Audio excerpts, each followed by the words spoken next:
What happens to your body when you walk for 10,000 steps every day? Does it actually lead to weight loss? The short answer is yes, but only if you do it properly. This is actually how one of my students inside the Fat Loss Accelerator was able to lose 25 pounds of fat without working out. All she did was walk 10,000 steps every day and a couple of other important things. And I'm gonna share all those tips with you in this video. Before we get started, give this video a like, subscribe to my channel, and hit the bell to get notified every time I post a new video every week.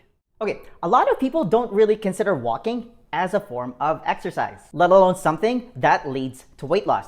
The average North American, for example, gets about 4,774 steps every day, which is not even half of that 10K mark. And I think that's actually a pretty generous assumption, especially for the majority of people who live a sedentary lifestyle. Now, it's not like 10,000 steps is this magical number, but it's a significant enough increase from what the average person gets per day. It's over twice as much. So reaching that 10,000 step mark in itself would be a huge accomplishment for a lot of people, and it brings a boatload of benefits along with it. This is important because 2 out of 3 American adults are either in the overweight or obese category, and childhood obesity is at an all-time high. So for those people, getting 10,000 steps every day is a great first step. And it's so easy to get started. You don't even need to stretch. All you need is to lace up a pair of runners when you go outside, which I highly recommend, and a lot of good things start happening in your body. Now, when you start walking more often and you start doing it more consistently, 3 significant things happen to your body that moves you towards your weight loss goals. The first one is walking keeps your heart rate below your maximum aerobic heart rate. Why is that important? Well, your maximum aerobic heart rate is where you reap maximum aerobic benefits, that's maximum fat burning, with the minimum amount of anaerobic stimulation. In short, walking burns mostly body fat. And if you're trying to lose weight, that's exactly what you want. If you go past this threshold of your maximum aerobic capacity, you stimulate more cortisol, which is your stress hormone, by the way, because it's hard. You gotta remember, exercise is a type of stress. And as your exercise intensity increases, like when you start jogging or running, for example, because you feel like it's a better workout because it burns more calories, and I'm gonna tell you why that's irrelevant in a second here. Your body's preferred fuel choice shifts from burning fat at lower intensity, which is what we want, to an ever-increasing amount of glucose. Because it's quicker and easier to burn when oxygen is lacking from your quick pace. You know, when you're huffing and puffing when you're running because you want to burn all those extra calories. Fun fact, calories burned on your fitness tracker does not translate to fat burned in your body. It doesn't work that way. So when you burn glucose during your workout, you're also inadvertently teaching your body to burn sugar at rest, even after your workout, because your body always adapts to whatever fuel source is always available. This, by the way, is why you're always craving something sugary and starchy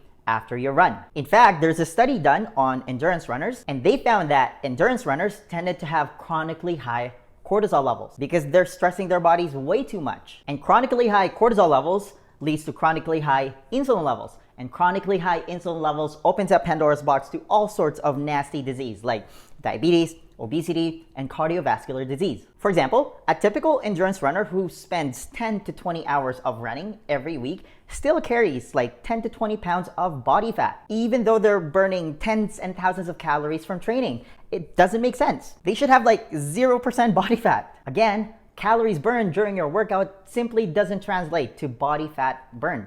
Plus, running sucks. And if you're someone who spent countless hours on your favorite cardio machine, like, I don't know, the elliptical, Stairmaster, or the treadmill, or you're someone who goes for like a 30-minute jog or like an hour-long run every day, and you're not losing weight, this is why. What you need to do is you need to slow it down, like way down. That's where walking and getting 10,000 steps every day comes in. The second reason why walking is so good for weight loss is that it helps lower your fasting blood glucose.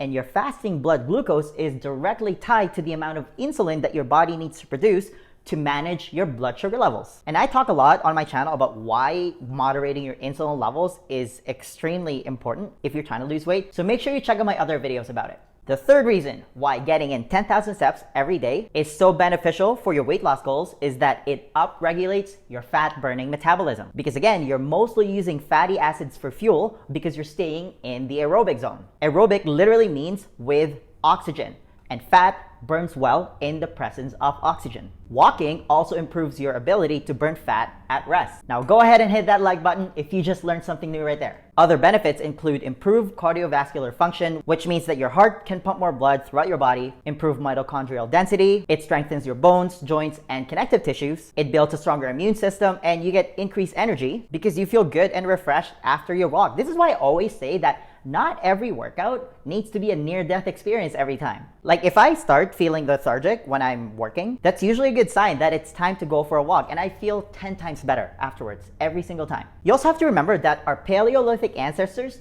regularly walked 5 miles every day. We simply evolved to move, otherwise you'd be a tree. The problem is, we sit for a minimum of 8 hours every day, especially if you're a student or you have like a 9-to-5 desk-bound job. We barely get out of our desks during work hours. And there's a lot of studies now that shows that prolonged inactivity, like sitting for multiple hours, is one of the worst things that you can do to your body. So stop acting like a tree. Like ideally, for every hour where you're sedentary or you're not moving much, you need to spend 5 minutes being active, like, I don't know, go for a walk. Every step counts. And when you're getting these 10,000 steps every day consistently, and that's another big thing is that, the consistency of it. On average, 10,000 steps every day takes roughly about an hour and 40 minutes of walking, plus or minus a couple of minutes. And that's key, by the way, is that knowing that number. So if you have a couple extra bucks sitting around, you can get a fitness tracker like this, and I'm gonna link to my favorite one in the description box. And they're super cheap these days, you guys. Preferably, you want to get one with a heart rate monitor so you can track your heart rate as well to make sure that you're staying below your maximum aerobic heart rate, which is 180 minus your age, by the way. So for me, for example, 180 minus 33, I'm 33, gives me 147 beats per minute. And I always want to stay below that whenever I'm going for a walk. So don't power walk. Having a fitness tracker is also nice because it helps keep you accountable. It tells you how many steps you've taken throughout the day. It can send you notifications that it's time to move, so it gets your butt off the couch. And again, it keeps track of your heart rate. It's absolutely worth it because your health, so that's your well-being, is absolutely worth it. But if you don't have access to a fitness tracker, that's fine. Just use your watch and time your walks throughout the day. And you can also use the pulse test to determine your heart rate. Now, some of you guys are probably saying, an hour and 40 minutes? That's a lot. I don't have time for that. It's actually not as bad as you think. The biggest thing that you have to remember here is that you don't need to get all that walking done all at once. You can actually break it up throughout the day and get the same benefits. It might be even better. And that's another point that I want to bring up here, and it's just as important. Your goal is to avoid prolonged periods where you're completely sedentary, and walking is such a great way to introduce movement throughout the day. So you can sprinkle multiple walks throughout the day. Again, for every hour where you're inactive, you need to move for 5 minutes. And the steps taken when you're just walking around the house also counts, by the way. That's why it's so nice to have a fitness tracker. So if you're completely brand new to this, you can work up to those 10,000 steps. So if it's day 1, just go for a 10-minute walk. See how that feels. Then evolve that to twice a day, and then 3 times a day. And then try to work up to those 4,774 steps every day, which is the average. For me, I go for a minimum of 3 20-minute walks every day. Macy over here loves it. And that's another thing that I want to bring up is that walking after a meal has been shown to decrease the blood sugar response by 30%. You get to stabilize your blood sugars a lot faster. It most likely has to do with the fact that you're giving your body a reason to use up all that glucose from your last meal that's circulating in your blood and burning it for energy right away. And bonus points if you go for a walk and you have access to nature like a trail, a body of water, a river, or the ocean. One of those things. You should do your walks there because time spent in nature is really, really good for your mental health. It helps with reducing stress, anxiety, and depression. Now, what if you live somewhere cold like me? I live in Canada. Well, you gotta be creative. You can join a gym and walk on the treadmill, which also encourages you to use the weights that's over there, which also brings its own sets of benefits. One of them is that it builds lean muscle mass, which is an unbelievably beneficial thing if you're trying to lose weight. Or you can simply walk around your house, or you can drive to the mall and go for a walk there, but don't blame me if you end up buying something. Now, one last thing, and this might be the most important part of the video that I need you to understand for all of this to work. If your goal is fat loss, and I'm assuming it is,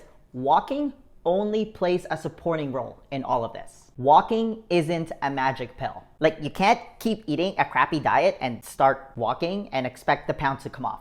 It doesn't work like that. You can't outrun a bad diet. Or for this scenario, you can't outwalk a bad diet. Walking for weight loss will only work if you pair it with the proper diet. If you pair it with a diet that moderates your insulin levels and you make other supportive lifestyle choices that upregulate your fat burning metabolism. If you want a proven plan on how to do this, then make sure you stick around until the end of the video. If you don't do this and you just start walking, you'll still get a lot of the benefits from walking, but weight loss won't be one of them. So I don't want you to come back on this video and say, Carlo, I walk for 10,000 steps every day, but I'm not losing weight. And it just goes back to how one of my students, all she did was walk for exercise, but she did everything else right. And she was able to lose 25 pounds of fat and drop 6 dress sizes. That's life-changing. And if you want to know exactly how she was able to do it, then keep watching. The next question then becomes, how are you actually supposed to eat if you want to lose weight? Because here's the thing, 80% of your body composition is determined by your diet. You can't just freestyle this part. Do you have a proven plan that you can follow? To help you with that, I want to give you a free copy of my Lean Body Blueprint. This is how I melted all the fat around my stomach without depriving myself of my favorite foods or wasting hours at the gym. It's a simple 4-step process specifically designed for busy professionals, and it's the exact same blueprint that I teach to all my private coaching clients, and they've all gone to see some amazing results. If you want to be the next success story, then download your free copy of the Lean Body Blueprint right now. There's going to be a link somewhere at the top here or in the description box. Just click on it, type in your email, and I'll send it to you right away. All right, that's all I've got. Give this video a thumbs up if you enjoyed it and share it with your friends. Please subscribe to my channel if you haven't already. I post a new video every week. And hey, leave a comment below if you have any questions about this video. Thanks for watching, and I'll see you in the next video. I love you. Want some coffee? Make sure you give this video a like and subscribe to our channel. You wanna go for a walk? Virtual high five. Say bye, Macy.